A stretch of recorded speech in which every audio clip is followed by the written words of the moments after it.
Barn burner in Atlanta, Georgia, in the Mercedes-Benz Stadium. Texas goes down to the Georgia Bulldogs 22-19 overtime. First overtime in SEC championship game history. Texas gets the ball first, scores 3 points, but then Georgia cashes it in with a touchdown drive of 25 yards, pulling their starting quarterback off the bench to hand the ball off in somewhat heroic fashion. Crazy finish to that game, guys. Texas thought they were out of it for a little bit. Georgia took control of the game, but then the Texas defense rose up, got an interception. Quinn Ewers and the Texas team drove back down. Auburn connected on a field goal to make it 16-16 to get us into overtime. I'm Bobby Burton. This is On Texas Football's postgame show. I'm joined by Brian Robison and Rod Babers. Thank y'all for joining us. Sponsored by Yingling, Flight by Yingling. Thank y'all very much. Brian, I'm going to go to you first, my man. What did you think of this game? Back and forth. They slugged it out, but it wasn't pretty by any stretch.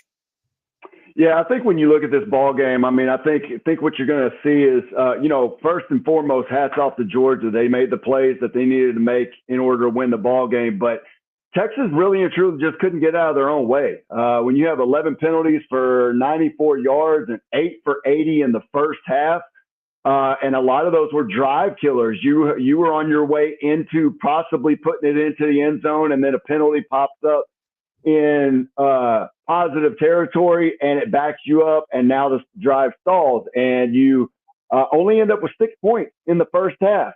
We discussed this last week. When you sit here and you let teams hang around, it will come to bite you. And when you do it against a really good football team like the Georgia Bulldogs, it came to bite you tonight. Defensively, I thought they played very well. We'll get more into that as the show goes on. Rod B., what did you think, buddy? Brian's right. I'll add just that, the negative plays too. You were one-dimensional essentially on offense. Again, I don't know how many rushing yards you had, but I think it was very close to last game, the first matchup somehow, which was around 30. Thank you very much, Matthew, there. But look at the negative plays that you had too. 15 tackles for loss they end up having. So in addition to the penalties, which Brian brought up that kill some drives and put you behind the chains, a lot of negative plays put you behind the chains as well. You had a chance in the first half of this game to really give yourself either a really big cushion or to essentially put your foot on the throat of this Georgia team. And offensively, you never really could quite do it. And even with them losing their starting quarterback in the second half, pretty much gave them life. In Texas, defensively, even though they played a great game, they didn't make the necessary adjustments to the dual threat ability of that young quarterback in the second half. And I think, margin for error being really thin, because I agree they played a really good game. The offense just did not give them enough support to be able to pull out the win. Yeah, Texas, the bottom line is Texas attempted 5 field goals in this game, made just 3 of them. And the offense did not execute in the red zone. Nick Saban talked about that at halftime. I agree with him. Lack of performance in the red zone. Auburn missing 2 consecutive field goals did not help the Longhorns. And, of course, there also was that 4th down fake punt by Georgia that extended a drive. That was the go-ahead drive for Georgia in the game and really took some time off the clock after Texas had just scored. Great play call there by Kirby Smart and his team of coaches as well, and good execution. But look, I think that we could say this game was won or lost in the third quarter, maybe, when they didn't react to Gunnar Stockton coming in and taking over for Carson Beck.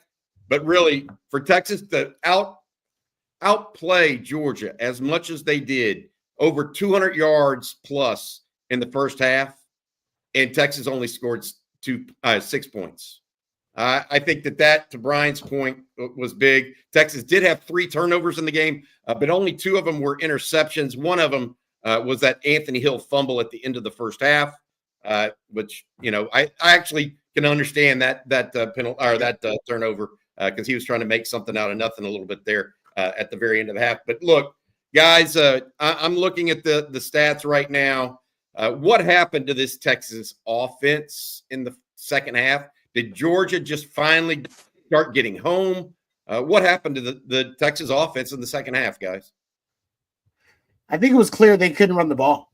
I think it became obvious they were one-dimensional, and being one-dimensional against Georgia is a recipe for disaster. And then Texas essentially were losing battles one-on-one on the offensive line. Brian can probably dive into it better than me, but I think they were losing some of those one-on-one battles up front to Georgia. And ultimately, what little success they were having in the first half moving the football, they really couldn't replicate that in the second half. They did find some things that worked. The stalk block and go concept worked really well for them. That's been a money concept for them. Scored on that in the second half. They went back to targets to motion, which was a big successful, kind of a big adjustment for them in the first half that worked really well. They went back to that on the game tying drive to send it into overtime. So there were a few things they found that worked, but I don't think Sark found any consistent concepts he could rely on in the running game. The wide zone wasn't working. Your counter wasn't working. Nothing really worked for you in the run game. Brian, what did you see up front that wasn't working and what Georgia was doing? They just have better players at this point, you think?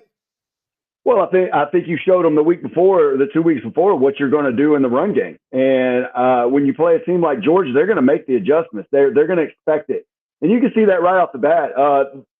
Big guys they had on the inside, they weren't just getting washed by the zone blocking and everything like that. You saw guys getting penetration. You saw guys that maybe would let one guy pass them. They'd hit the next guy and drive him up the field, which causes kind of a grainy situation for, the running backs, because now the holes that they expect to be there aren't there. So now they're looking for the next hole, or they're having to cut back because where they want to go has been cut off by the guy on the inside. So I do agree with Rod. There was some one-on-one issues that we had where their players honestly beat our players up front. And but man, I mean, it was one of those deals where when you play a Georgia team, and I mentioned it last week, I mentioned it on air this week. We knew this was going to be a low scoring. Well, I knew it was going to be a low scoring defensive battle.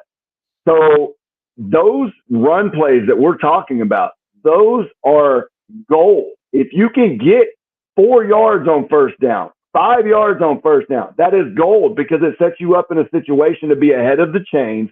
But too often in this game, we saw the run game be negative on first down, be no gain on first down. And now it's like you might as well have just stepped back 2 yards, say, hey, we're going to start, 2nd and 12 and just try to start the drive. And it just doesn't work that way when you're playing a team like Georgia. It really felt like Georgia's interior had, I don't want to say had its way with Jake Majors, DJ Campbell, and Hayden Connor, but there were no run lanes inside. And to your point, Brian, they kind of pushed them. And Cole Hudson, by the way, came in for DJ Campbell. Not sure if Campbell was hurt or if it was just normal rotation, but Cole Hudson came in on that final drive to tie the score for Texas. Well, and I'll say this, Bobby, hindsight's 20/20, right?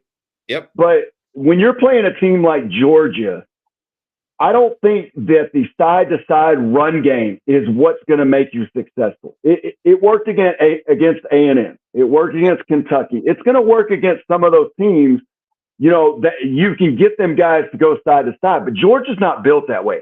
Georgia guys up front are getting north and south. So when you go sideways and you've got a guy that's coming north and south, you tell me, can you squat, turn a parallel and try to squat a guy? And you can't do that. You got to be able to man a guy up and bully him. If you're wanting a run game, you got to beat them at their own game, which is get my guys running north and south against your guys running north and south, and let's see who the more physical team is. But when you start trying to do some of these zone runs against a Georgia front like that, it's going to be hard to beat them, because those guys are all about gaining penetration, pushing guys upfield.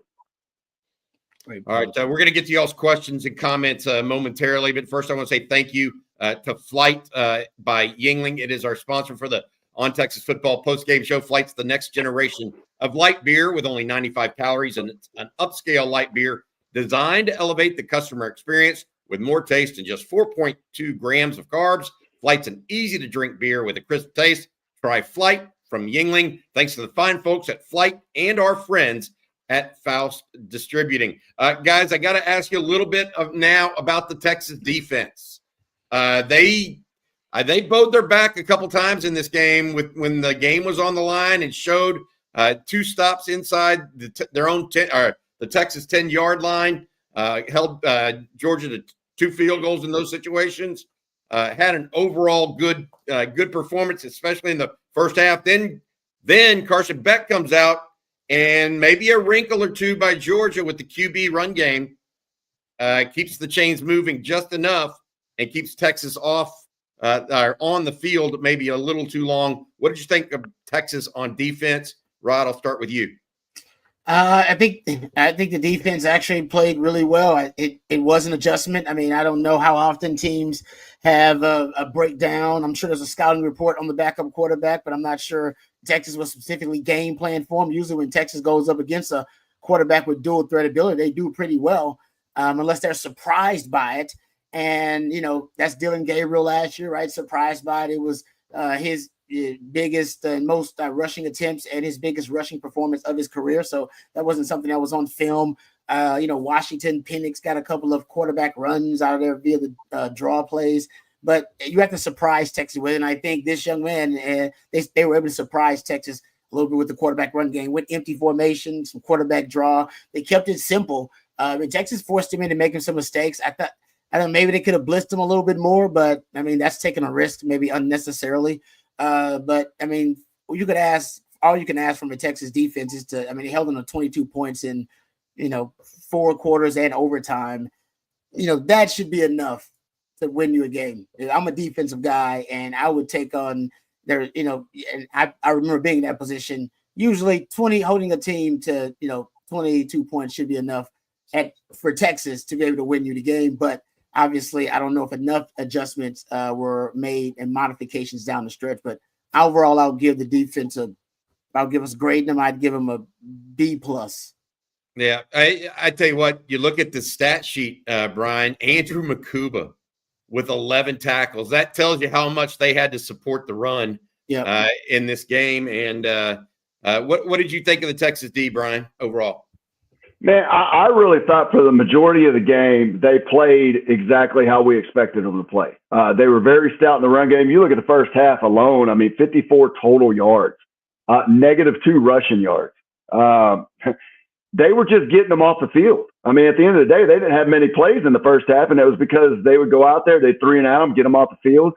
But man, when you play that way in the first half, and you're only got a 6-3 lead going into halftime, and then Georgia comes out, they make the adjustments, and they start running more plays. They start getting, a little chunk yardage here, chunk yardage there. It becomes one of those deals too. And I want to add this: it is hard to play a quarterback that you don't have much tape on, because you don't know what he brings to the table.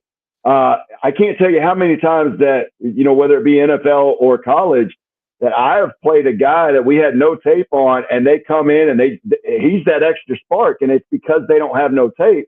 And then all of a sudden, 3 or 4 games later, he's making mistakes left and right. Well, now teams know how to defend that guy. So I want to add that in there. That is very hard to defend, and I still thought this Texas defense did a really good job with him in there.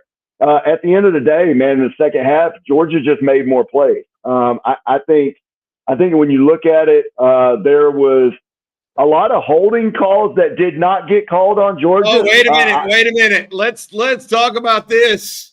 There's a couple of super chats because we talked about this just in a second before we went on the air. We didn't play clean, but refs, man, geez. Story of the game, Jackson S. Story of the game: penalty turns, made field goals to miss 1 field goal. Maybe so. That's a little true. What did you think about the excess penalties, I guess, on Texas? It certainly hurt them in that first half for sure, where they had 8 for 80, Brian, is what you're talking about. Well, listen, let me clarify something. Texas committed penalties. I'm not saying they did not commit penalties. They absolutely committed the penalties.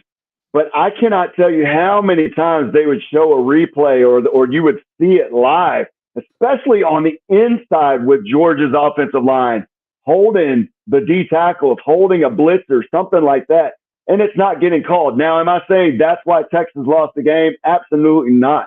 You lost the game because you stalled out on offense. when you had drives going because of the penalties. You lost the game because you missed field goals.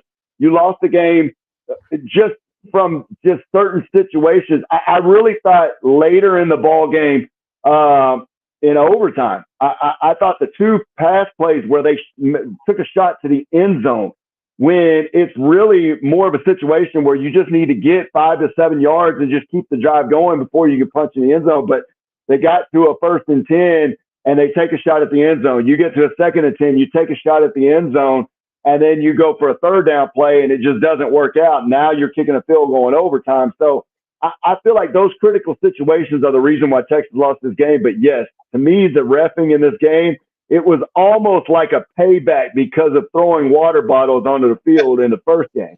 So you can take that for what you want. I'm not saying that's why Texas lost the game, but I'm saying, like, come on, man. Like, there should have been some more calls on Georgia in that game, too. And I think what Stark said at the end of half, like, hey, some of these holding calls need to get called on Georgia as well.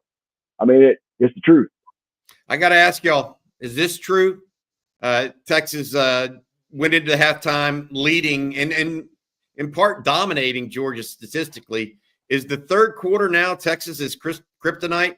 It's been, 3 straight weeks that Texas has lost the third quarter pretty straightforward.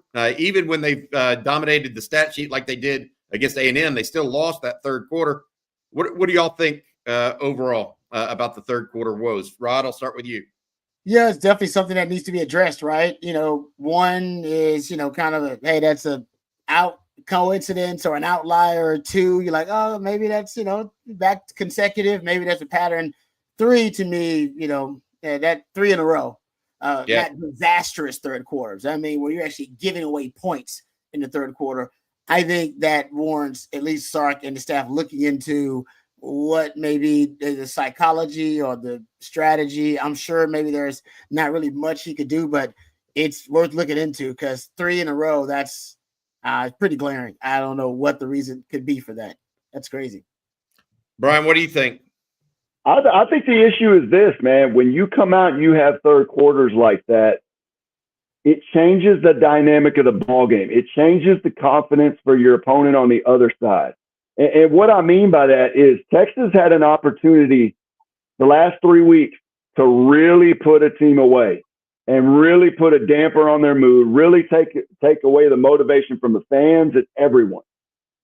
And instead, you let teams hang around. And when you let teams hang around, especially when you look at that third quarter tonight, they had an opportunity in the first half. If they put this ball game away, these Georgia fans are not there. The momentum is not there. But you let them hang around. You let them kind of score here and kind of get back in the ball game. Then you let them get a fake punt on 4th down that turns into a first down. When you're about to seize momentum again, and it stays on the side of Georgia, to me, those are the deals that cause teams, great teams, to not be able to win championships. Because if you cannot have that killer mentality of, hey, this is how we played in the first half, we got to come out second half even faster, even stronger, and let's put our foot on their throat. If you let teams hang around, you're going to get beat. Yep. And I'll add to that third quarter versus Arkansas wasn't a great third quarter. The defense, that's when they actually Arkansas made some adjustment. I think they put some points on the board, maybe like the touchdown, the field goal, and made it tight then. So to Brian's point, he's right. I don't know. That's a killer instinct thing, but he's right. Those third quarters deserve some, a deep dive, some rabbit holing from the coaches to figure out what's going on. It will always be an eternal question when the quarterback loses a game at Texas. Charlie B says Quinn isn't the answer. What did you think of the game today from the quarterback, Quinn Ewers? Matt, if you don't mind, put those stats back up so people can see those real quick as we talk about Quinn Ewers and his performance from this evening. Matt, can you put those up? There we go. Ewers finishes 27 of 46 for 358, 1 touchdown, 2 interceptions. The stats look okay, but I don't know. How many sacks? 5, I think, in this game. What did y'all think of Quinn's performance? Man, I think the problem is not what Quinn can do. It's what he does in certain situations. Okay. I think let me back up. Okay. You look at a quarterback and you look at that stat line, you're like, that's a pretty freaking good day. You take the interceptions out of it, you're like, that's a pretty freaking good day. But the problem is, when did those 2 interceptions occur? Okay. You had an opportunity. You were going in on a drive to score, really seize momentum in this game. You throw a pick.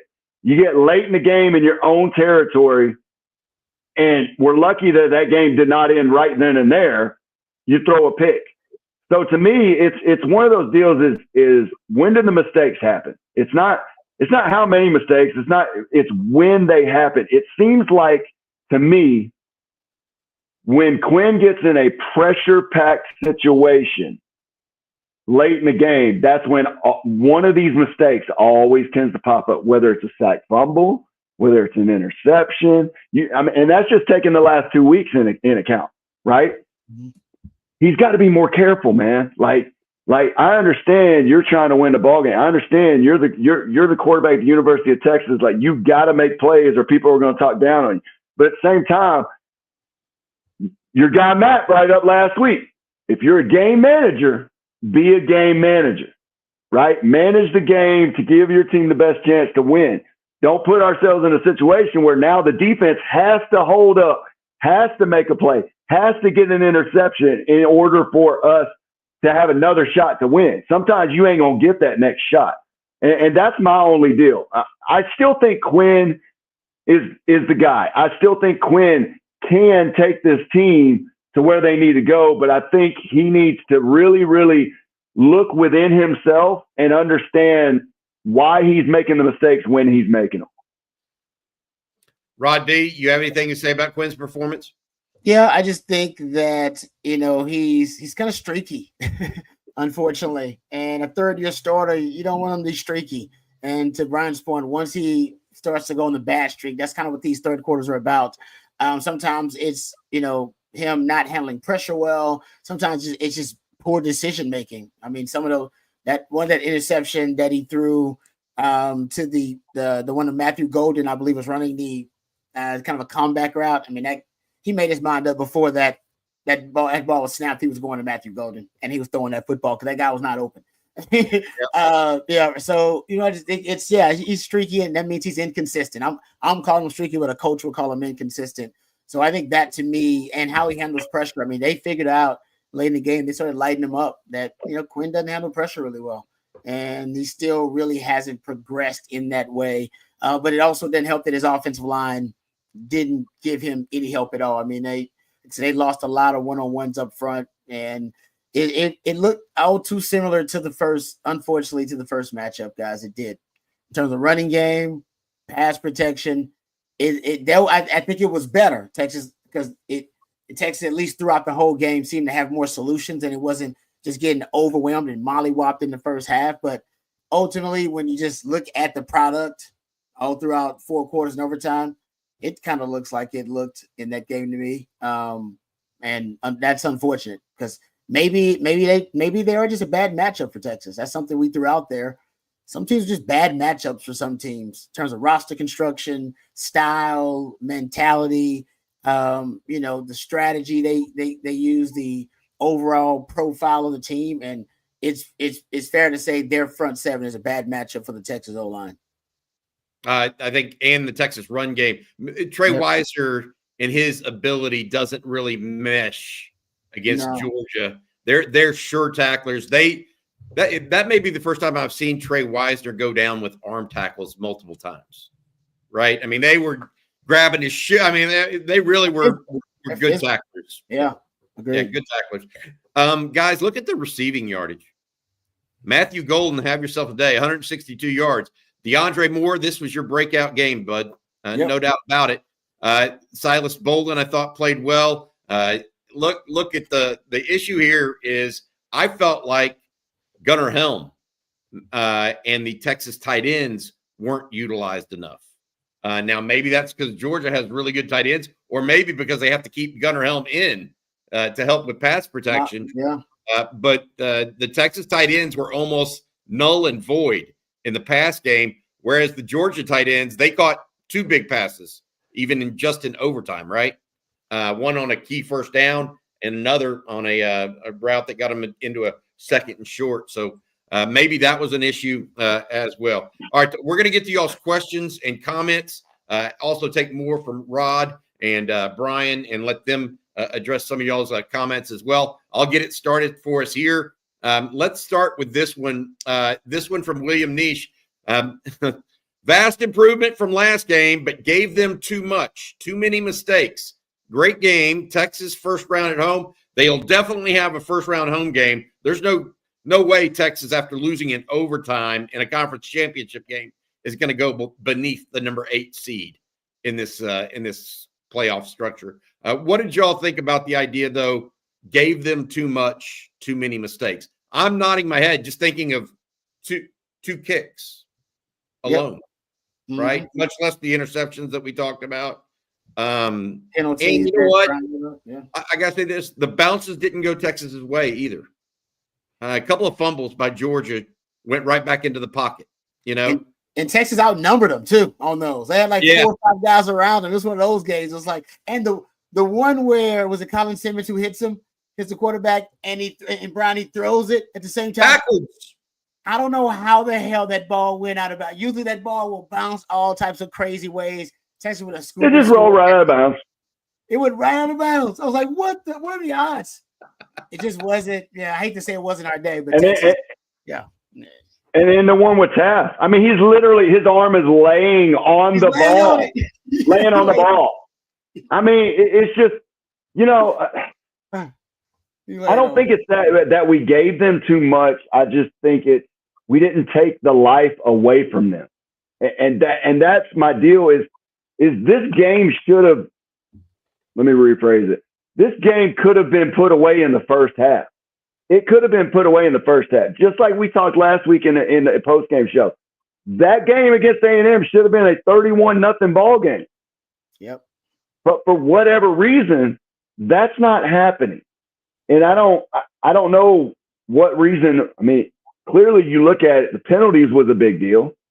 And then I think critical situations, you get down on a drive and you get a penalty and it stalls the drive. It's not like in the red zone, it's just like you're marching down the field and then all of a sudden, somebody hit the brake. No, we ain't driving no more. Like it's just one of those deals. Hey, guys, we've got the Steve Sarkeesian press conference real quick for everyone. Then we'll get back to your questions and comments from Brian Robison as well as Rod Babers. Matt, our producer, will you please play the Sark post-game presser? First of all, this is a life of a competitor, okay? You get into this arena, you compete at the highest level against quality opponents. There's going to be sways and flows in a ball game that are sometimes go your way, sometimes don't. And I think the challenge in games like this is to maximize the opportunities when you get them. And in the first half, we had some great opportunities, and we just couldn't capitalize the way we would have liked. Clearly, the penalties were an issue in the first half, where we stalled out on some things and got some third and longs and whatnot. Our defense played a fantastic first half. I think it was like 260 yards to 54, but the score was 6-3. So clearly we weren't capitalizing on the opportunities we had. They made the change at quarterback. I think it sparked them some and provided some different style of offense running the quarterback. I thought our guys showed a great deal of resiliency and fight today to fight back, to force overtime. But at the end of the day, we weren't effective enough in the high red to put touchdowns on the board. And I think that in and of itself was probably a microcosm of the game because we had plenty of opportunities, but we didn't capitalize on it. The beauty of it for us is this one stings. It's hard. But we get a chance to regroup here in a couple weeks and get into the college football playoff and go compete for a national championship. And I think we're plenty good enough to go win that. But we're going to need to get healthy so we can put our best foot forward to make that happen. Good stuff there from the Texas head coach. He mentioned the high red. I got to ask y'all a question when we were talking about Quinn. Is Quinn Ewers any different than others in the red zone, in y'all's opinion? Because I think that's been a common issue at times with him. Certainly was a year ago. Is that rearing its head this time, this year, at this point in time, too? He was much improved in the red zone to start the season. Yes. That's one of the things we remarked about. Texas' improvement overall in the red zone was due to a lot of his straight drop back in the red zone. I remember us talking about that toward the first half of the season before he got hurt and before the injury. So that is strange that now we're seeing some questionable decision making from Quinn in the red zone area, where he was spectacular actually early on the season in the red zone. Yeah, Josh Marquette asked this question. Brian, what do you think? Is that part of the issue? Is Texas just look, Sark used your term, Brian. You said stalled out, right, in the post-game presser. Some of that has to be on the play calling, the blocking, the quarterback, the receivers, all of it put together. But any commonality there that you've seen that is coming from anywhere in particular? I think for me, man, if there's one thing that I'm going to look that seems to be a common theme, it's taking too many shots, in my opinion. You get down, in that high red zone, which is, the 30 in, and instead of taking some of the quick slants or, flare pass out to a running back or it being an extension of the running game, utilizing some of those guys like that, and just getting, 5, 6, 7 yards to put it in a second and third manageable situation to get another first down and move the chains, we take a shot at the red zone. And the one play, like I said, in overtime, those first two plays on first and second down, we took a shot. And it's one-on-one. I get it. It's one-on-one. Like, you're trying to give your guy an opportunity to make a play against their guy, and you think that their guy's better. But at the same time, like, we don't have to take that shot. Let's get some yardage. Let's get closer. And then, hey, let's put ourselves in a situation where we only need 3 yards on third down or 3 yards on second down because you just got 7 on first down. But instead, I go back to everything.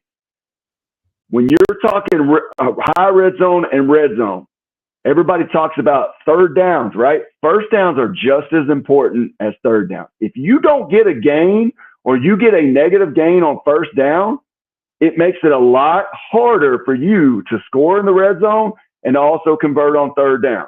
And I think you'll look at it, if you pull up the stats at some point with the third downs, third down percentage is not great. It looks great because you get some clutch ones here and there, but at the same time, you look at a lot of the third downs that you're not converting, it's because you probably had a negative or a no gain on first down. Yeah, they were losing first down almost all night. Yep. I think that's somebody texted me, how many times, if it's 2nd and 4, why don't we just run the ball? And I'm like, I think it's only been 2nd and 4 or less twice all night.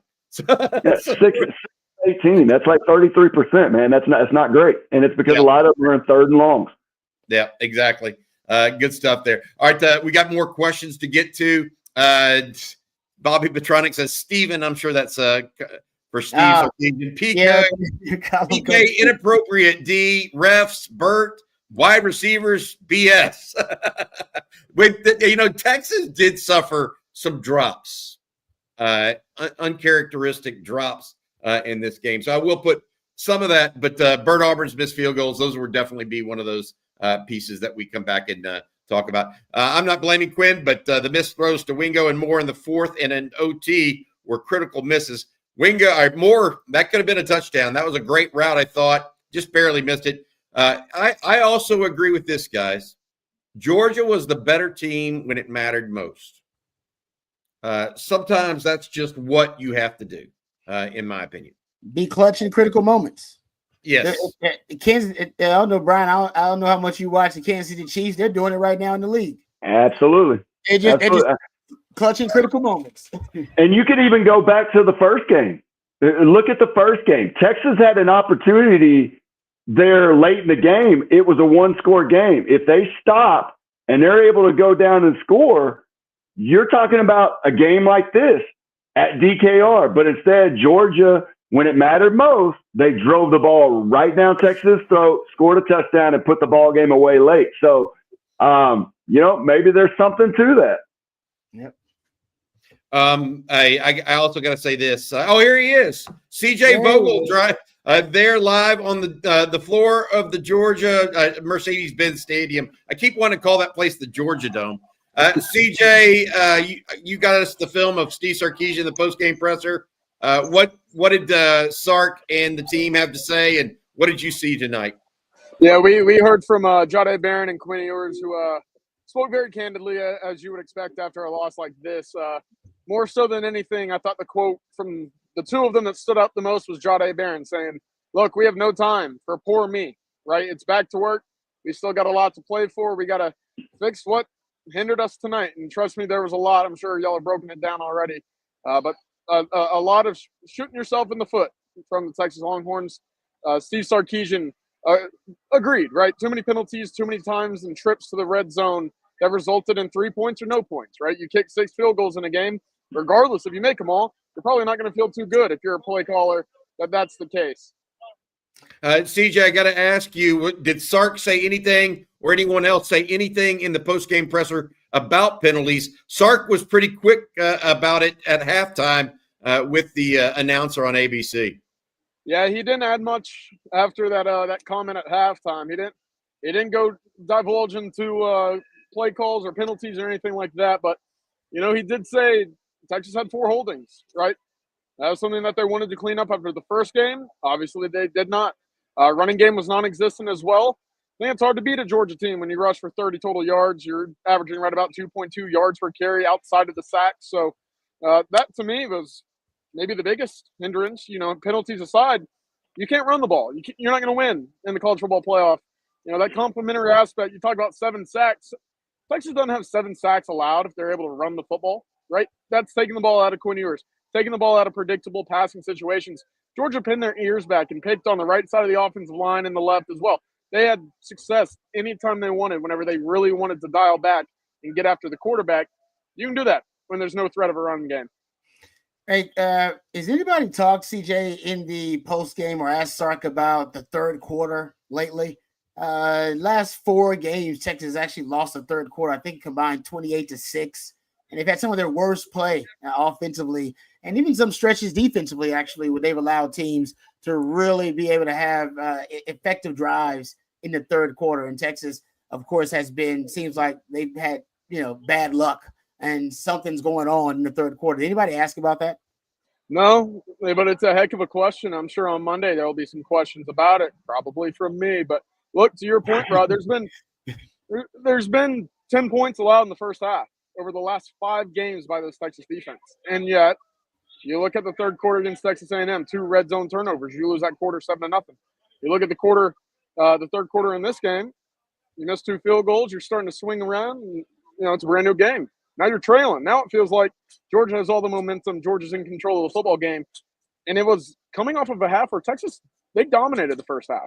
The scoreboard didn't indicate it, obviously, and that's all that matters. But you out yardage them 260-54. You double up time of possession, and yet you're up by 3. I think more so than anything, it's the lack of execution in the red zone and then the lack of complementary football in the third quarter that really cost them the game tonight. Anybody say anything about the new quarterback coming in for Georgia and the change that it exacted on the Texas defense? Jade was asked about that twice, and he said he was a good football player. He made good football plays, and to his point, I think he did. Georgia and that offensive coordinator over there, I think they put him in a good position to not have to do too much. A lot of quick throws, a lot of throws to the line of scrimmage. Of course, they busted a 50-yard run as well, so that certainly helped flip the field. They didn't do a whole lot in the running game otherwise. Jade said, look, we didn't tackle very well in the second half, and that was one of the reasons they were able to move the ball as well as they did. And, hey, credit to Georgia is basically what we heard from Jade, and for Stockton to be ready to come into a game and take over for Georgia. All right, CJ Vogel joining us. Thank you so much, CJ. You have any final parting thoughts from there on the floor of the Mercedes-Benz Dome? It's kind of the same story. You see 2 weeks from the offensive line with the run game. You look good, but it kind of went back to your old tricks. And for Sarkeesian, this looked a lot like, and to your point, Rod, looked a lot like 2021 Steve Sarkeesian, where you get up, you go to halftime, you come out completely flat. Game loses you, right? It slips out of your grasp. You can't do that now. These games mean a little bit more than they did whenever in August and September. So that's concerning. And I think this offensive line, as banged up as Kelvin Banks was, unable to go, the right side of the offensive line didn't look good. You saw Cole Hudson finish out overtime fourth quarter. I don't know if that's going to be a full-time solution, but look, if you're having to do that, I think you got some question marks that you got to figure out. And Georgia just ate their lunch back-to-back games. Yep. All right, CJ, thank you so much, buddy. We'll talk to you again tomorrow on Rapid Reactions and a couple other times. Also, by the way, Texas is expected to be a home team in one of these slots on the college football playoff. That show, I believe, is going to be aired starting around 11 o'clock tomorrow morning. We'll know more about where Texas might be seated in that game as well. Guys, CJ bringing up something there that I thought was very telling. The Texas run game just couldn't get on track. We talked about that. Maybe, and Brian, when he said that, I immediately thought about what you said. Sometimes teams just don't match up well. Brian talked about the interior of the defensive line, and Rod said sometimes you just don't match up well with certain opponents. The Texas offensive line clearly does not match up well with the Georgia Bulldogs. Dean Lacey, kicker is the only topic to discuss. Never should have gone to OT. Game over. Look, Bert Auburn, I think he ends up 14 of 21 now on the season, so 2 of 3. But before that, he was 12 of 19 before he hit those last 2. One of the penalties caused him to move back 5 yards, probably lost him a field goal as well, Dean. I think that I after he made it. Yeah, after he made it. Yeah. I want to say this. I went into the offseason or this past situation thinking that Texas would have no reason to go to the portal for a kicker. Timeout. He was a preseason All-American in some publication. So there was no reason to worry about kicker. But he's been inconsistent. There's no question about that. Now it may be one that we need to worry about.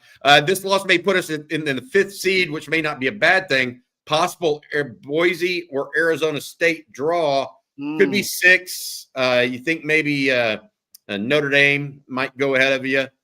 Maybe an Ohio State. I don't know. Tough to know that for sure. Major Alexander Sark lost that game going for TDs and overtimes and not first downs. Brian's like saying amen and pass the donation plate on that. He's there with you. J.S. Hooper, Quinn is a game manager who maybe doesn't realize he's a game manager. He thinks he's a playmaker without any off-schedule playmaking ability. Tough to watch.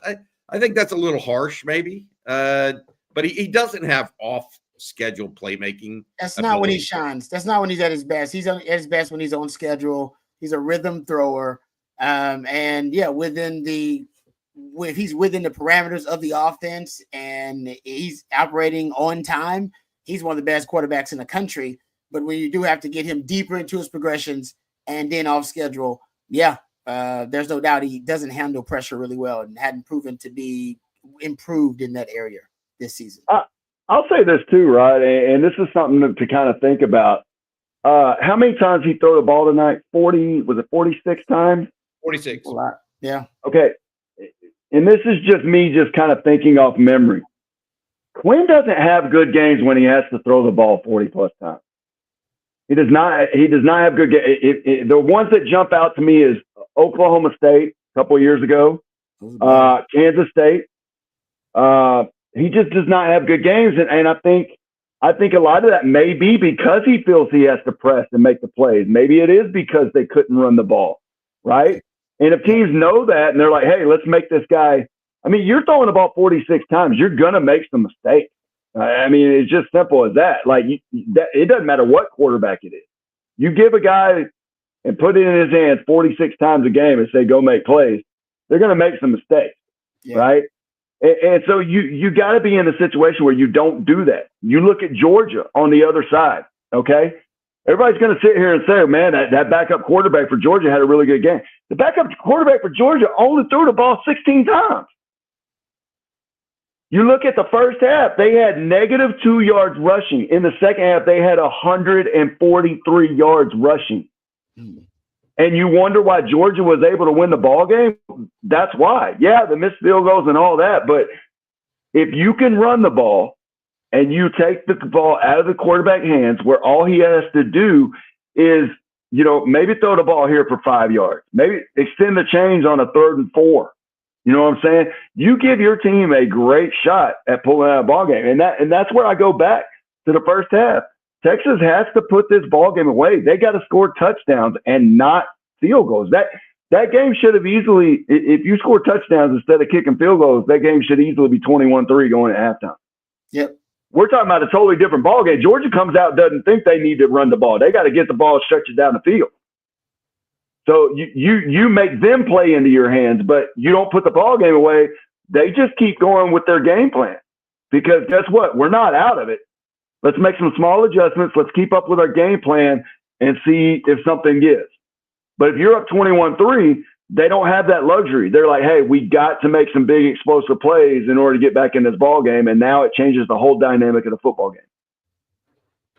All right, and speaking with Brian Robison and Rod Babers, I'm Bobby Burton. This is the On Texas Football post-game show. We've got more questions to get to as well. I also want to say thank you to our sponsor, Flight, the next generation of light beer with only 95 calories. It's an upscale light beer designed to elevate the customer experience with more taste and just 4.2 grams of carbs. Flight is an easy-to-drink beer with a crisp taste. Try Flight from Yuengling, thanks to the fine folks at Flight and our friends over at Faust Distributing. Guys, one of the stats that stand out to me, 15 tackles for loss for Georgia on the night. Tough day for the Longhorn offensive line. CJ mentioned it when he stepped in about how Cole Hudson came in off the bench and replaced DJ Campbell. Cam Williams maybe had his worst day again against Georgia, handling their pass rush. When did they vote on the Joe Moore Award? Did they vote on it already? I don't know if they voted for the Georgia Joe Moore Award or not. Because if they vote on it after this game, then ain't no way Texas is going to win that thing. Yeah, let me ask you all this. You mentioned about how Georgia kept their quarterback throwing short passes. Why couldn't Texas do that in the second half and move the ball? Because they don't run those routes. Yeah. I don't understand when you look at, we talk about Sark being a amazing script caller right out the gate, right? You look at a lot of the calls, I mean, they're crossing routes. You got guys going vertical, but you got guys crossing the field. You got shallow routes. You got intermediate routes. You got flare passes. You got a lot of stuff going on. But then it's like we get into the mode of the game and it becomes either run the ball or stretch the field. And I go back to, I keep going to this, but in overtime, you take shots. There's no need to take shots. Like, run those crossing routes, run those things that got you those big explosive plays in the beginning. You look at the receiver core, all right? Moore and Golden. Half of their yards came after the catch, right? It wasn't like they were just getting the ball 50 yards in the air. Half their yards came after the catch. So you have playmakers that can run and have the ability to make guys miss after the catch. Utilize that. Get that going. Use it. If you can't run the ball, use the passing game as an extension of the run game. And that's what I thought Sark has always done extremely well up until really the last couple of games. And listen, I'm not going to fault Sark for anything he does because I think he is a hell of an offensive play caller. I would never argue with him. Hey, if that's what you think works, hey, you do your thing, big dog. But at the same time, I feel like it's easy for me to sit back and look at this, but that's just what I see. I think we need to run some more of those immediate routes, those shallow crossing routes, things like that. Use that passing game as an extension of the run game, especially when you can't run the ball against a team like Georgia. All right, Chris Jackson. It's on me, Bobby. I jinxed it with Sark is the boogeyman post. Great game still, and hope everyone enjoys their weekends. These are are my fat pants. Texas has no identity Like it. on offense. Those two lobs from Quinn and OT were terrible play calls by Sark. I got to say this. DeAndre Moore was open. I mean, the ball to Ryan Wingo. Ryan Wingo on that route in fourth quarter, he was open. So were they horrible play calls, poor execution, or too big of a risks? I could understand that they might be too big of a risk. Yeah. Option 3 is what Brian's holding up his hand. What did you think, Rod D? I think ultimately, though, the frustration is because getting back to the comment from the chat you just posted there, the super chat, and thank you for that, is that there is no the identity of the offense has fluctuated throughout the season. And at one point, we thought it was going to be the quick, high percentage passing game, keep Quinn in rhythm, get the ball out of his hands, lead with the pass, close with the run. And then it seemed to have morphed because your pass protection was inconsistent at one point. Georgia, Vanderbilt, half of your sacks, but prior to this game, half of your sacks were in that 2-game stretch. And right around that time, I think Sark wanted to start leaning on the run game a little bit because he thought it would be more consistent. Trey Weisner became the guy. Last 2 games, you had your best games in the running game, and you realized your defense was a juggernaut. So you're going to lead with the defense and then play ball control, control the game with the running game, make plays when necessary in the passing game. And we thought that would be the identity. And that's, well, at least against Georgia, that was not the identity because you couldn't run the football. So if somebody asked me today what the identity of the Texas offense is, although I know they can score points, I'm not sure what it is. We thought it was running. We thought it had evolved into that. Yeah. And it evolved tonight. It devolved. Well, and here's what I would say. Maybe Texas's identity is the run, but what is Georgia's identity? Run stop. Maybe their identity was just greater than our identity. And I mean that's about. I mean that's. But here's my deal, Rod, and I want you to answer this. The question to me is more so: did Texas lose this game, or did Georgia win the game? Georgia won the game, in my opinion. I think so too. They came out and whipped. I think Texas did enough, right, Ron? Yeah, but I think a part of it is though, Brian. They're playing against these types of athletes, and that's going to be some more holding calls. And the defense usually, hey, the adjustments they make are good enough, but not against this Georgia team because they got championship DNA and they can flip a switch. And they flipped the switch on Texas, like you said, in critical moments. They didn't play that way the whole game, but in critical moments, they flipped the switch and they showed championship pedigree. And I think Texas is capable of that, and they will develop it. Sark has proven that they're ascending and they're on their way to that. But I think you keep getting a lesson from Georgia and what championship pedigree and championship DNA is all about. And they're not ready to give up their crown. And you got to take it from them. You ain't going to give it to you. And you were in Atlanta, and you had a chance in Atlanta. You had just had a big recruiting win. You had a chance in Atlanta to, like Ric Flair said, to beat a man, you got to beat the man. And you could have dethroned the king of college football right then there on the spot and declared a new king of college football, and you did not. Still got the playoffs to come, Rod. Yeah, you do. But and I will say this: I think y'all are right. Y'all are both onto something. I think Georgia's a bad matchup for Texas. It's a bad matchup, man. It's okay. It happens. Yeah. All right. Hey, here's Mason Madrid, and it's unlikely Texas gets Georgia again, at least until you would think at least the semifinals. But who knows with the folks in the playoff committee. Mason Madrid, new punter comes in, and we don't go for a block. This is a good question here. Instead, we set up for a return and turn our backs. How do we let that happen? I'll tell you what I was thinking, even myself. I'll be honest. When that new punter came in, I go, man, Silas Bolden may break one here with a low liner. That's what I was personally thinking, Mason. So I can't sit here and blame Jeff Banks for that. But what did y'all think? Did either of you guys, y'all spidey senses go off on that? Either Brian or Rod when that happened? It's a great play design, though. Play design was filthy. That was a nice play design. It went to the fastest player, right? Wasn't it to? Yep. Yeah. Arian Smith. Hey, man, championship DNA. That was a hell of a call, too. Yeah, I mean, I think, listen, I think anytime you're in that type of ball game, especially in the second half like that, your spidey sense has to go off, right? You've got to be prepared for a fake. But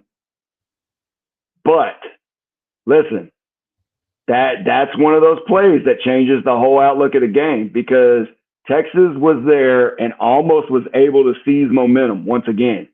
They get that. It changes the whole dynamic of the game because momentum stays on the side of Georgia.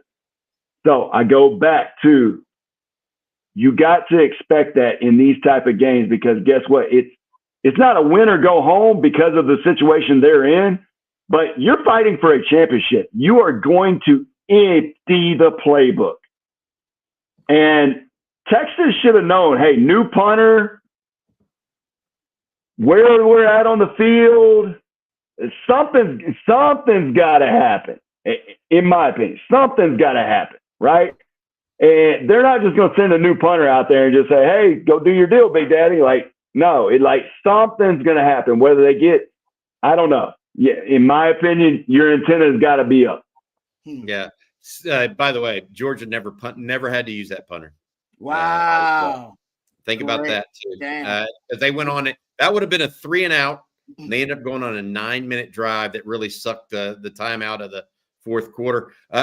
We've got Isaiah Bond went out of the game late or midway through the fourth quarter. Somebody rolled up on his ankle on a I think a first down play. He's seen in a boot here after the game. So we'll be able to see what's going on with Isaiah Bond. That is typical, though, I will say that, of kids that have had ankle problems and get rolled up on. It doesn't necessarily mean there's anything structural done. It could be just completely precautionary. Let's go to this question here from G-Town Eagle 76. Why wasn't Arch used more? Georgia Tech proved that a dual threat QB was the weakness of Georgia last week. Not saying he should have been in the entire game. I was surprised they put him in to start the overtime. I mean, what a time to put the guy in. And I was wondering, are they just going to run the ball with him? But he did make 5 yards on first down. Did y'all expect anything different out of that? I mean, why did they go away from him after 5 yards on a first down, maybe? I personally was wondering why they did not run back up to the line and run the same exact play. I don't understand it. Now, why wasn't Arch used more? They wasn't in the situations to use them. It goes back to what I said. When you have negative yardage on first down and you're in third and long situations, are you going to run Arch, or are you gonna throw a quarterback out there? Yeah, I know it's Arch, but are you going to throw him out there on 3rd and 14, 3rd and 12, 3rd and 8, and say, hey, go make the biggest pass of the game? Like, they just weren't in the situations to do it. And a lot of that was because of the negative yardage on first down. A lot of it was because you were playing in third and long situations.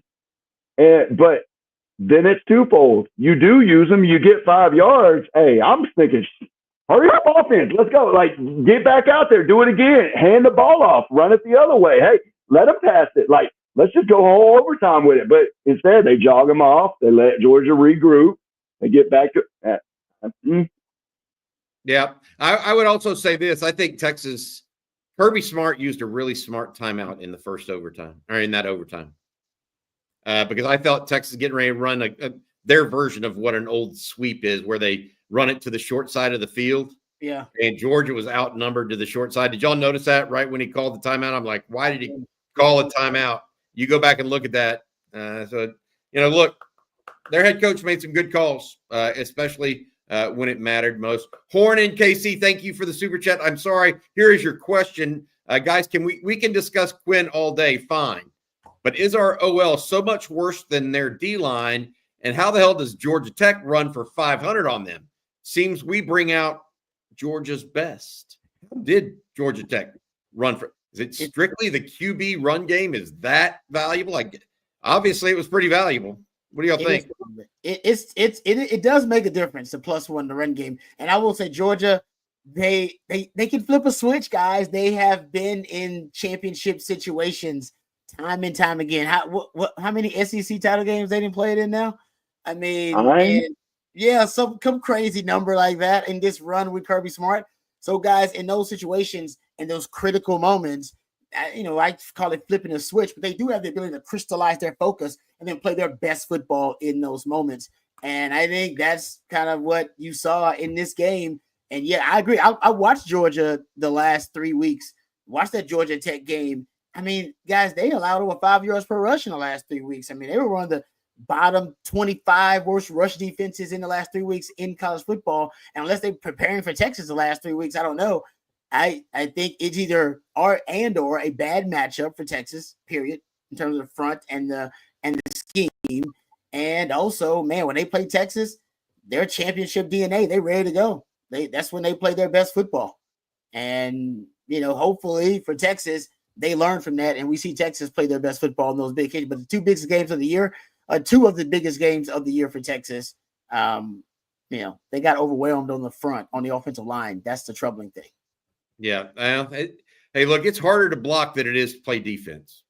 So I will say that if they're evenly matched, the defense has the advantage, guys. That's one of those things. Eric, we had bad O-line play, poor running back play with the top 5 defense and won a championship, right? The difference was at QB in 05 and 09. QB got hurt and we lost. QB is the difference, and our difference maker was and is on the sideline. I think he's talking about Arch Manning. Look, guys, I think we're now 13 games into this season. Arch Manning's not going to magically appear and be the difference maker. He may be a role of it, but I don't think we're going to see this. Our difference makers on the sideline. I mean, this team has been very, very successful to this point. Texas 11-1 going into this game, won the regular season SEC title. Okay, they just lost in overtime. So let's not overreact because the world's not going all dark on us. Let's be honest. Also, just had the #1 recruiting class in the country. David Van Derven. As soon as I saw Arch at the beginning of OT, I was instantly on my feet, and the 5-yard run had me thinking we're going to win this game. Then Quinn came in again. This is one of those things where Brian talked about it. Maybe they ended up getting a first down though. That the pass to Wingo on the double slant was a first down there. ENT Bobby being up UGA arrests again, and now how far it gets you. UGA with another 3-10 offensive game and still bullied Texas. Backup QB doesn't matter. Rod and Brian, y'all think Georgia bullied Texas in this game? I mean, to the point where they were able to run the ball when it mattered most a little bit more than Texas was, that's for sure. They won the line of scrimmage, there's no doubt. And if that's your definition of bullying, then yeah, they won the line of scrimmage today, offense and defense, in my opinion. What do you think of that, Brian? You think they won the offensive line of scrimmage against Texas' defense? Or I think they definitely did in the second half, for sure. And I think when you look at it, if you look at it under a microscope, they forced Texas to have to one-on-one tackle their running back. It wasn't 2 or 3 guys coming in at one time like you normally see out of this Texas defense. It was, we're going to force you to tackle our running back one-on-one. And if they didn't make that tackle, he was out for, 10, 15 yards, 6, 7 yards, 50 yards. And they did it. And the other thing is the difference from the first half to the second half was the defense was out there the second half. Like, you got to find a way to get off the field, and you got to find a way to extend drives. Texas was able to extend drives in the first half, so their defense looks all world against Georgia in the first half. In the second half, it was a total flip-flop. It was. I mean, it literally is a total flip-flop. So you wonder why Texas defense gave up yardage and everything like that. Well, when you can possess the ball and you can run the ball, you can extend drives. They also, I go back to the same thing. They also were able to get positive yards on first down, which allowed them to open the playbook on second and third down. When you can do that, you have the opportunity to bust a big one because you're just going to keep at it, and then bam, 50-yard run. You saw it happen with Georgia. And that's the things that can open things up for the rest of the game. Good stuff, Ryan. I agree with you on much of that. I think they were bullied a little bit at times, guys. I really do. You mentioned that forcing those one-on-one tackles. Trevor Etienne was a factor in this game yet again. Again. His return was a factor in my opinion. What do y'all think about? We mentioned that injury potentially to Isaiah Bond. What did y'all think about the loss of Kelvin Banks? Was that a factor in this Texas offensive line performance? I think maybe if you really look at it under a microscope, like, is there continuity issues? Is there this? Is there that? I don't know, but it wasn't enough for me to just blatantly see something out of the norm. I thought, let me put this in for example with you, Rod, and I think you'll understand. I think you hear this, you're going to agree with me 100%. All right, listen, this Texas team had 8 penalties for 80 yards in the first half. I go back to what one of the comments was from our people, right? These guys are athletes up front. They forced holding calls. They forced guys to jump off sides. They forced a lot of these penalties, right? We call them self-inflicted wounds, and yes, they are self-inflicted wounds because of what happens, but Georgia's guys up front forced our guys to have to hold, right? Yeah. The Texas guys up front didn't do it. They weren't violent enough. They weren't getting off blocks, quick enough and fast enough to force the offensive holding calls that didn't get called on Georgia.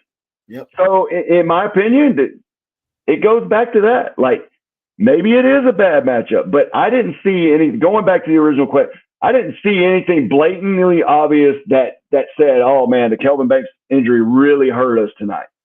Like, I just don't think that was it. I just think Georgia played better up front on defense than our offensive line. Yeah. I mean, you had him in the first matchup. You got the same amount of rushing yards. Gave up double-digit tackles for loss. How many sacks they have in this game? But 6 or 7. And they had 7 in the last game. Guys, it's the same result. Kelvin Banks or no Kelvin Banks. I don't think that would have made a huge difference. Fair enough. Ryan Matthews, how do we fix the run game against good defense? I've got to say this. Has that been a problem other than against Georgia this year? I mean, it really hasn't, has it? I mean, so it's not just good. So what I mean by here is good is relative, right? We thought Kentucky had a good front, right? We thought Arkansas had a decent front. A&M had a decent front. Maybe it's particularly the guys at Georgia that is causing the run game to go sideways.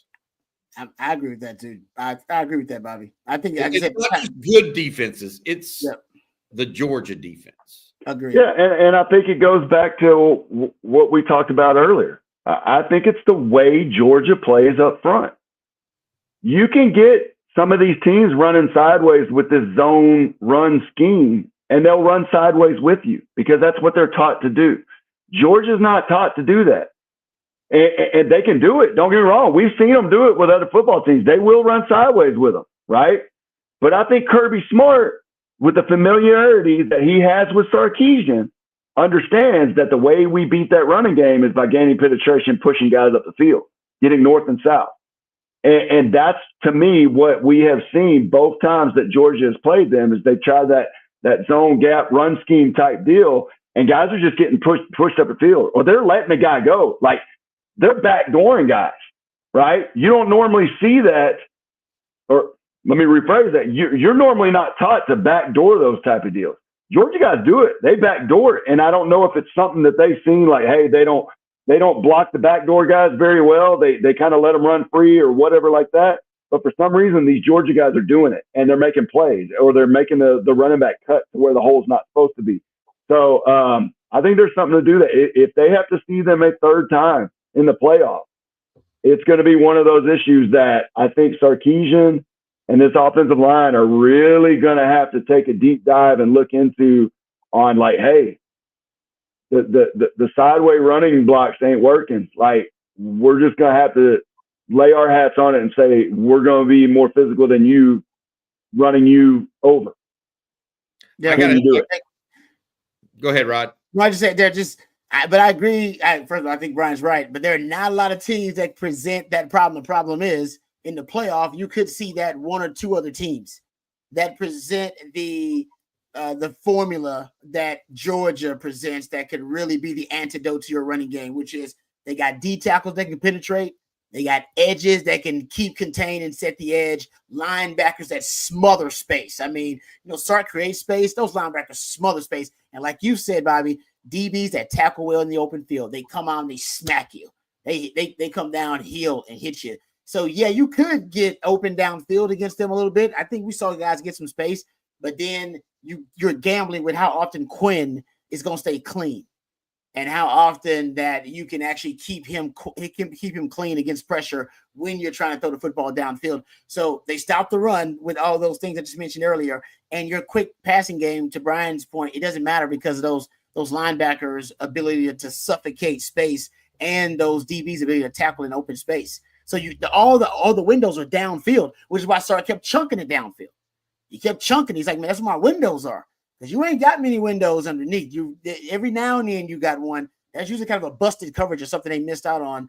Kirby does really good. Getting back to your point originally told Brian about, he has a lot of solutions baked into his defense for Sark's conceptual signatures, like the RPO game, in terms of how his safeties deep and how they cover it. He actually tells his safeties that when you're coming downhill to fit the run, I want you to fit through the glance route. So that if they throw the glance, you'll meet them head on. You'll be right there for it. Like he's got all these little kind of built-in cheat codes that are either techniques or scheme baked in, and they don't match up with every offense really well. But he seems to match up with Sark's offense pretty well. I'll say that, and I think that's also part of what we're dealing with here. Is that I think ultimately Sark's got to find another solution for Kirby Smart, his unique defense and unique personnel that he runs that defense with. And Rod, I'll say this: Texas's standpoint now for moving forward is what? Winning a national championship, right? Yep. And I'm not sure if you just explained Georgia's defense or Oregon's, because Oregon does the same thing. Same guy, right? You're right. You're great. Oregon's defense does the same thing. They got D tackles that penetrate. They got size. They got edge rushers that can get to the quarterback. They also keep contained, and they got DBs that will fly to the football. So if you're going to win a national championship, you better figure out how to beat that type of defense. All right. Second thing I want to say that I noticed tonight, and this is going to be a big hats off to Kirby Smart in Georgia. And you wonder why that they've been kind of at the top of the landscape here for quite a while now. There was a situation in the ball game that I saw tonight that I was extremely impressed with Kirby Smart, and it was I don't remember the exact situation, but something happened on a play. And Kirby Smart goes over to two players that are, in my opinion, are probably DBs, goes over to two players that have their helmet off. They're not playing, and he's coaching them on that play. Okay, that to me is a coach right there that understands, in order for me to keep winning national championships, in order for me to keep winning SEC championships, in order for me to stay at the top of college football, I've got to make sure that the guys that are not playing are just as prepared as the guys that are starting.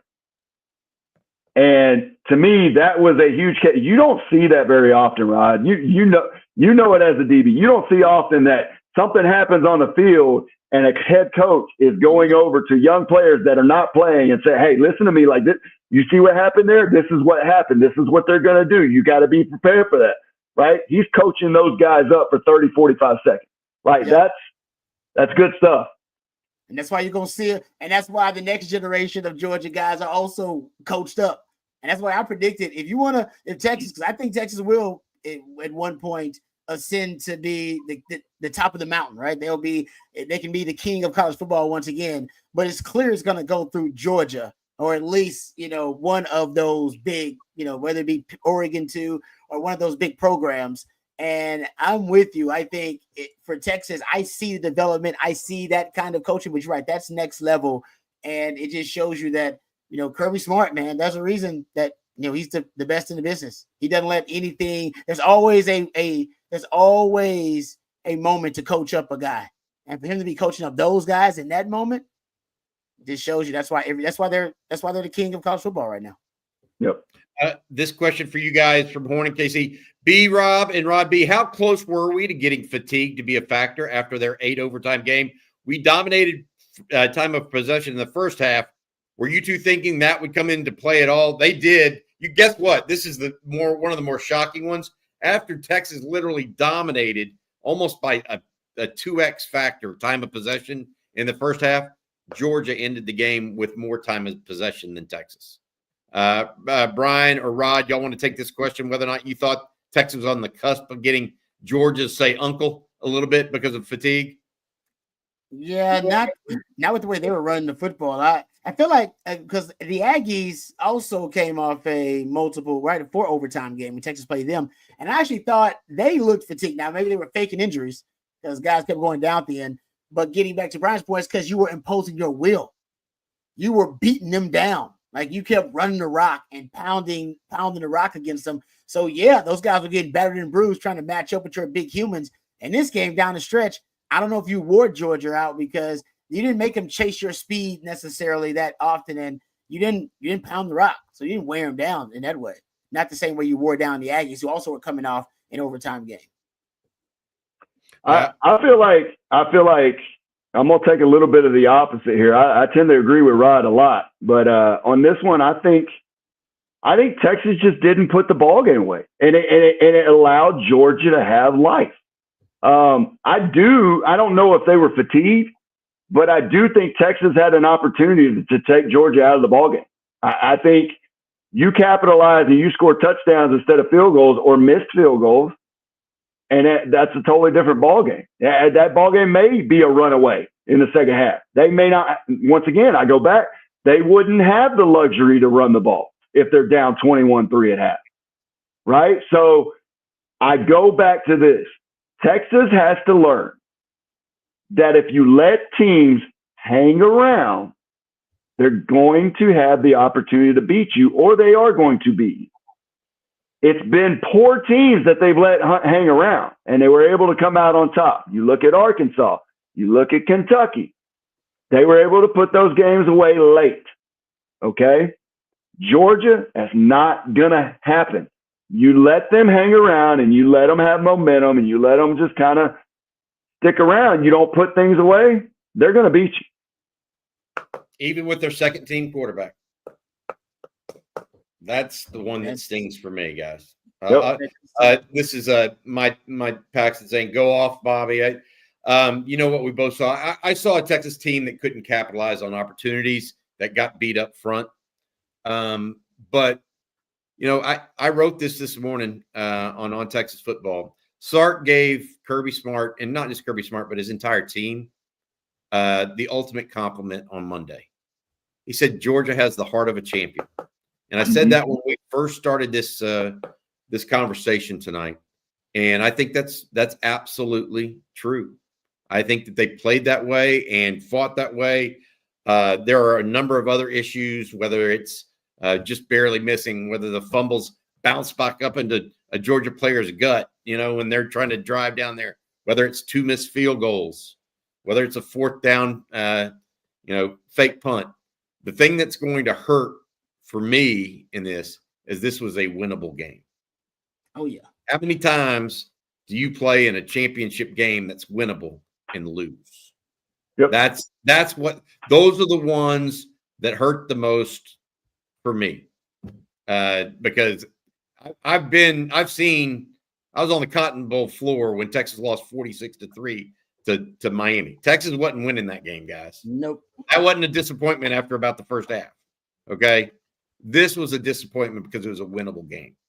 So got to live and learn and move forward. William Nee says, anyone disappointed with the offensive play this season? Seems like we expected a lot out of the offense in preseason, and the defense has outperformed. I think that's fair.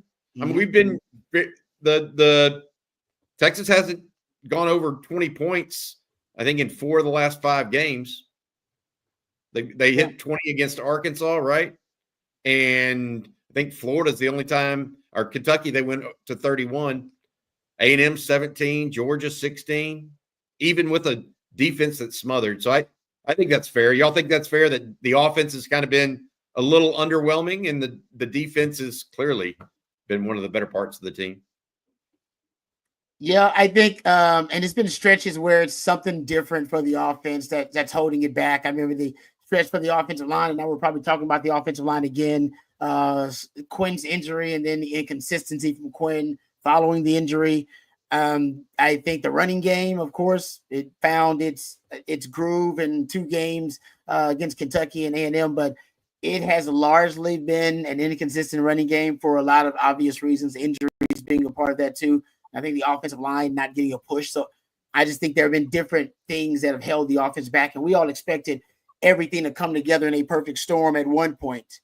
And then we see this offense reach its full potential with all the elements clicking, O-line, run game, the depth at wide receiver, Quinn looking like Michigan Quinn, putting the cape on, and then they look unstoppable. And the truth is, well, we're 13 games in, and this is what they are. So next game, depending on the matchup, we may see, a prolific game. We may see a great running game. We may see, Quinn go off. We just don't really know. And I think that's the frustration is that Longhorn fans, they want to know. And it goes back to an identity. Your identity is what you hang your hat on, what you do really well. I do think this offense does a lot of things actually really well. They just don't do them well consistently enough for me to say that's their identity right there. Yeah, I was misled. I'll be honest. I thought Texas had figured out the run game a little bit. Maybe they have. I thought they had, and maybe they had against teams that aren't Georgia, that don't have the combination of the inside guys, the outside guys. And I got to be honest with you, their linebackers are the best that Texas has played. Ooh, that is as good as their interior guys. And their linebackers are really good football players. They fly around. Good football players. I mean, I think that's one of the reasons why Gunnar Helm, he wasn't open. That's a good point. I saw a couple times. Remember that double fake to the double screen, double outside fake in the fourth quarter. Spins around. Nah, they didn't bite on that. Discipline. Yeah, they were not. They're good. They're a good football team up front. Simon Espinoza, you put in a super chat. Sorry, but I don't see a question attached to that. Here it is.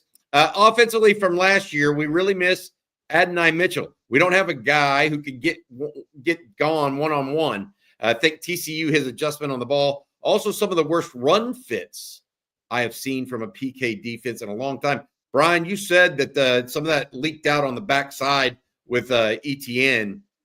Were they targeting maybe Lafau, Benda, and Anthony Hill in that way, in your opinion, somewhat? I think a lot of it was, if you look at it, they kind of bottled the guys up in the middle. So when you look at Collins and you look at Broughton, they got bottled up by the interior guys. And they kind of, if you look at it, in between the tackles and the guards, there seemed to be big gaps. And that's where ETN was able to leak out. And that's where I go to saying, depending on how the run fits were, ETN and Frazier, let's not forget how fresh Frazier was in the second half, okay? Yep. Those two guys, one-on-one with a linebacker or a DB, that's a hard tackle. I don't care if you're Anthony Hill. I don't care if you're Makuba. That is a hard tackle to make. And they were able to either outrun those guys, to the edge, or they were able to make those guys miss. And that was the big issue in the run game is I think we talk about linebackers always being able to run sideline to sideline, right? And our linebackers can run sideline to sideline. But when you have a running back like ETN that's getting north and south and you're having to run sideline, that is a different type of ball play to be made. Yeah. I felt like they were putting Bakuba in a lot of one-on-one situations with ETN. I think y'all are 11 tackles. What about missing A.D. Mitchell? It looked like Matthew Golden was that guy for Quinn a little bit this tonight. He came up with a couple clutch plays overall. It seems like it's Sark actually. If you look at talking about wide receiver, you just win one-on-ones. I engineer you a one-on-one. Can you go beat that guy? It seems like Sark believes it's a Matthew Golden or kind of Ryan Wingo, actually. Yeah. And, right? He's like, no, if I can give me a one-on-one Wingo, I like the size. I like his, the catch radius, all those kind of raw materials. I think he would like Bond, but Bond, I don't think Bond's 100%. I think Bond's got some issues, and now it looks like that may be even more so the case after tonight. But I think he trusts Golden to be that guy. I guess part of the interception that Quinn threw when he decided before snap, I'm throwing to Golden because Golden's going to win out there on the outside. That's a one-on-one. I'm going to take my guy. And he didn't think Georgia would be that aggressive, and they were. And so I think it's those two right now. And maybe you're right about they don't trust the guy to win one-on-ones. I think the Gunnar Helm, I think the Gunnar Helm productivity or lack thereof is also something that hinders Quinn. I mean, that's your number one receiver. Guys, that's your top receiver. I know people like, we look at Golden and Bowden and that your top receiver going to this game was Gunnar Helm. And they held him to what, one reception? Yeah, 11 yards. Any offense. It was a screen. It was a screen, too, by the way. Any offense, guys, NFL or college, going into the 13th game of the season, I was like, yeah, the leading receiver was held at one reception. You go, ooh, that ain't good for the offense. Again, that's not good. So I think also that hindered a little bit. But, Quinn was made in the first half, there was no reason to complain about the passing game and then moving the football because they were making a lot of plays, chunk yardage plays. Everything stalled, as Brian's talking about, in the second half, in that third quarter. And that's when I got to go back and watch the film to see what changed so drastically, because it may just be the opening script. As once again, Sark was great on script. And then once you're off script, things start to decline. Rod, go get that helmet. This is from Ace. Last hit sets the tone. He's going to do it. Brian, you're going to have to get yours one of these days. Rod B has no problem put this on. There you go. Thanks, Ace. Appreciate Mine's that. down in the hall. It's in my son's room, actually. You know where it is. Thank you very much, Ace. We appreciate you. Don't, Brian's going. No, don't go, Brian. We need to relax. There's some truth to this, I think. There's always some overreaction right after a football game, especially one that's winnable. We need to relax. The team has been the standard in college football. We are right there. We can still win the whole dang thing. Do y'all think Texas can still win the national championship? Yeah. Yes. I do. Yep. And I agree with that comment 100%. Listen, our job to get on here is to say things that most people won't say.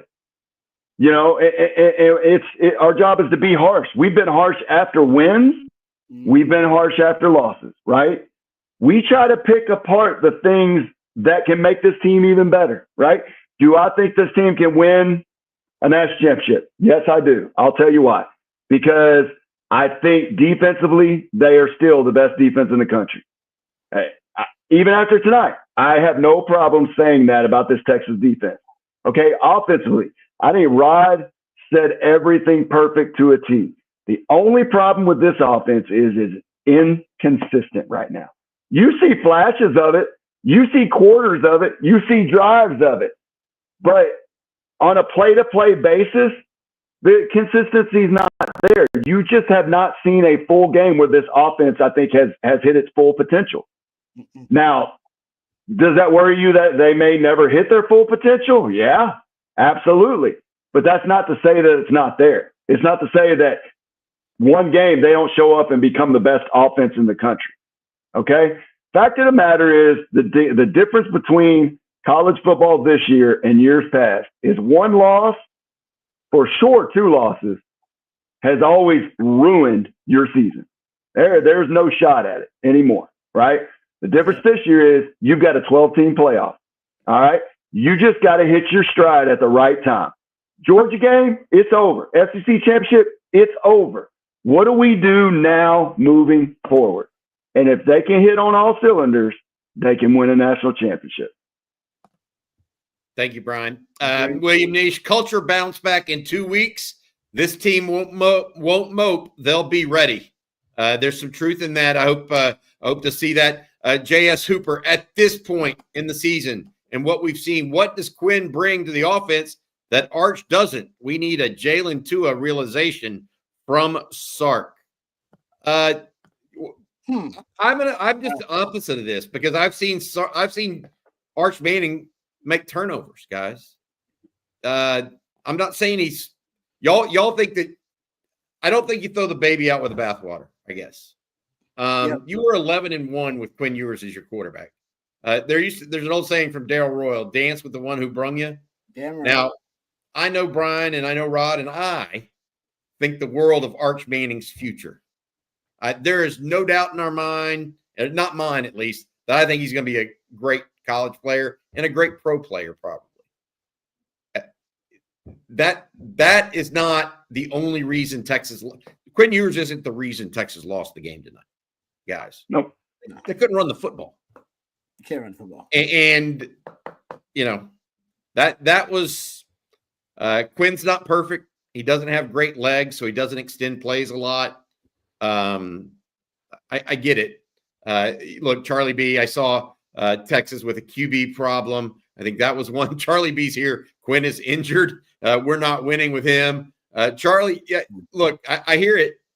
I don't think he's injured, though. I think he's banged up, which is what just about every college quarterback is right now. Well, and I would say this too. Like I feel like the Jalen Tua comment is a little counterintuitive to his comment. Like if you really look at it, yeah, Jalen got pulled for Tua, but who won that national championship game? Jalen Hurts came back in for an injured Tua and won the national championship for Alabama. So I feel like that's a little counterintuitive, but also I go back to the first Georgia game. Arch got his shot, and it didn't look any better with Arch in there than it did. He came in, and I think had one play that looked really good. I think it was a run play or something like that, but had a sack fumble, I believe it was. It wasn't pretty either. So I'm the same way you are, Bobby. My point is Quinn has the abilities to get this team to where it needs to be. I just think it goes back to what Rod said too. The inconsistency and all of that stuff has to be shored up. This offense has to figure out what its true identity is, lean on it, and that's who we are. That's what we're going to do, and be consistent. You look at tonight, I keep going back to this Texas team, in my opinion, shot themselves in the foot. If you look at it, that game should have been 19-16 at the end of regulation. Offensive pass interference. Offensive pass interference, but let's not forget a made field goal with a penalty drove you back 5 yards, and then you missed that field goal.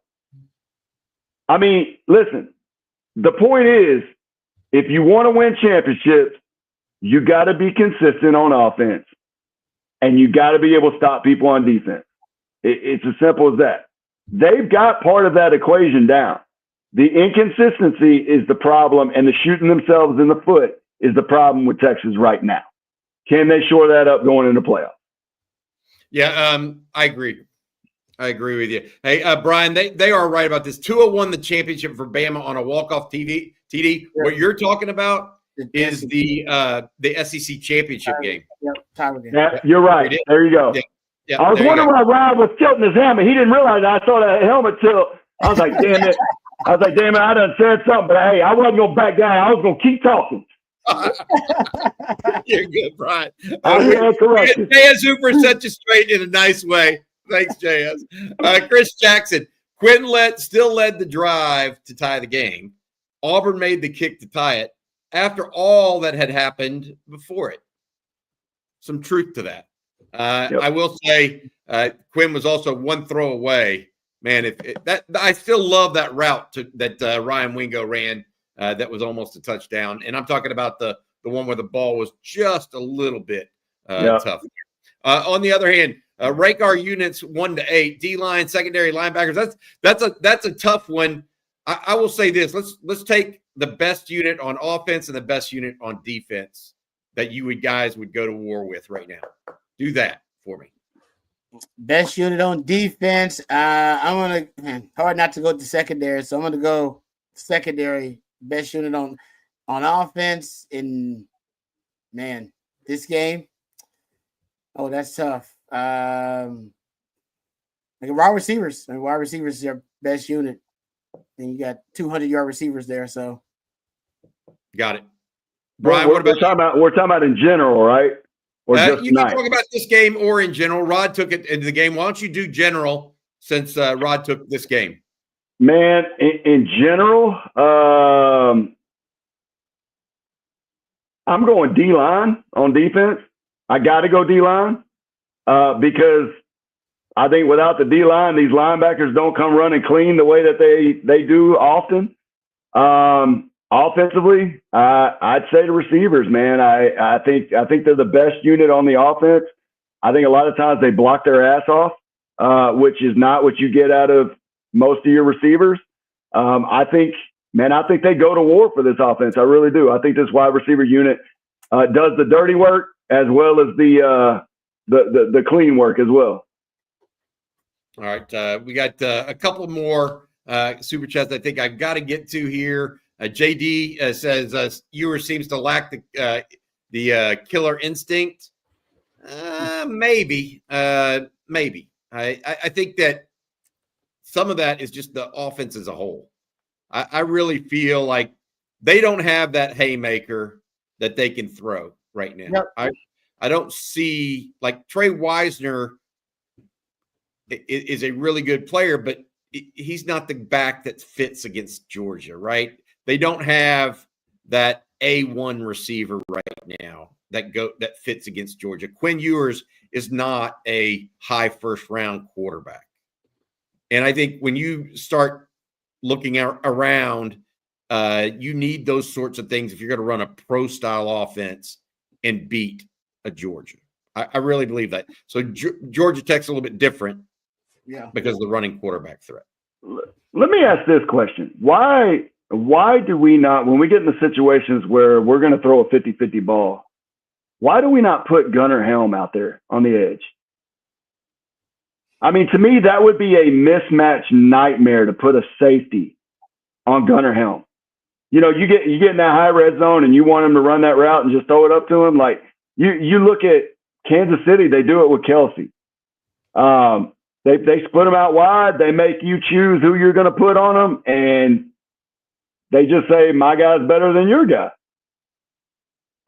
I'm not saying we got to do it all the time, but like every once in a while, I feel like that should be something we pull out there and say, hey, Gunnar, you go out wide. Let's see who they put on you. And we're going to say that our guy's better. I mean, I'm just asking the question why we don't do it. He's more it's a great point. He was more likely to do it with JT Sanders, actually. I thought a couple of times that with JT Sanders, he did that. And, you know, Sark obviously is really, really heavy in terms of scheming wide receivers open in that way. But to your point, Gunnar Helm has caught a couple of jump balls this year against Oklahoma, against Georgia, actually. He caught one in the first game against Georgia. And so you're right. He's actually caught some of those. I don't know why they don't do that more often. That's a good point. All right. We have some final questions here before we let y'all go on this episode of On Texas Football. The post-game show with Rod Babers, Bobby Burton, Brian Robison. Horns 224. Quinn isn't VY, no. But once Arch starts and makes a mistake, fans will start calling for his backup. Tale as old as time for Texas fans. So true. I've seen, I think, 20 of those in my lifetime, by the way, guys. Mikey, thank you for your super chat as well. I think I may have gotten to all of the questions. I'm looking for Justin Yarbrough's real quick because he had one that I wanted to get to, and I don't think I did. I like what Barron said after the game. Good. No time to poor me. It's time to go back to work because now it's win or go home. Thanks for all the great work. Rod? Can I just say something I was about to – and Ja'Day Barron, you just bring it up, made me think about it before we get done. How big was it now that they didn't score on that pick six? That pick could have been a pick six. Yeah. I mean, it was wide. There was nobody there. There was Gilbo celebrating on pick six, 2 missed field goals, 11 penalties. Now that was that's huge. I mean, that was I'm putting a little bit on Janae too, because Janae went out of bounds a little too easy. I need you to show a little. You got a little something, man. Go back to it. But you're right. They should have, man. We practice. You know that, B-Rock. We practice that. There's a drill in practice. We get the turnover. Everybody on the field. Everybody becomes a blocker. That's literally a drill you practice. And they didn't execute that. Oh man, that could have been big. Punch that thing in. Yep, I feel you. Cody Phillips had something to say about it. You running out of bounds after a pick on the sideline? What? How common is it for secondary to celebrate the INT rather than block? He did not sit there and try to do it too long, guys. He was just excited. I think sometimes you get, he's not perfect. No. I was of all the plays that Jalen Gilbo did miss tonight, it was the tackle in overtime against the tight end. Yeah, it gave them a 2nd and 1 instead of a 2nd and 9. Yeah, in the open field. Mr. AZ, DJ Campbell got benched for Cole Hudson. Should this be the move going forward? I haven't seen enough of the game film to say that should definitely be the move going forward. He was benched, though. I don't think it was an injury. So did y'all see anything in particular in game time that you said, wow, that was the right move? Either you, Brian, or Rod? Not really. Yeah. Yeah, me either. Alexander Madsen, 100 yards of penalties and sloppy performance. Texas should have won. Should have won. Could have. Yep. Refs not making excuses. Derek Smith. Refs not making excuses, but refs killed a lot of drives and momentum. That call on Anthony Hill was atrocious. Yes. Yes. I can tell, Brian, a pass rusher would take objection. And then they didn't call the same thing or worse against Georgia when Quinn threw the ball out of bounds. And they tag teamed him a little bit. Yep. Yes. That was a major call, honestly, with the one with Ant Hill, because that was an intentional grounding, and you're talking field position. Position, but instead, they do that, offsetting penalties. I mean, you're looking at, I don't know. I mean, that could be a difference in 20 yards worth of field position. Guys, we got to get going here. Steve, if you want to, we talked about why we think there are repeated third quarter struggles at the very beginning of this video, probably in the first 10, 15 minutes. Make sure you check that out. There are a lot of questions more than answers.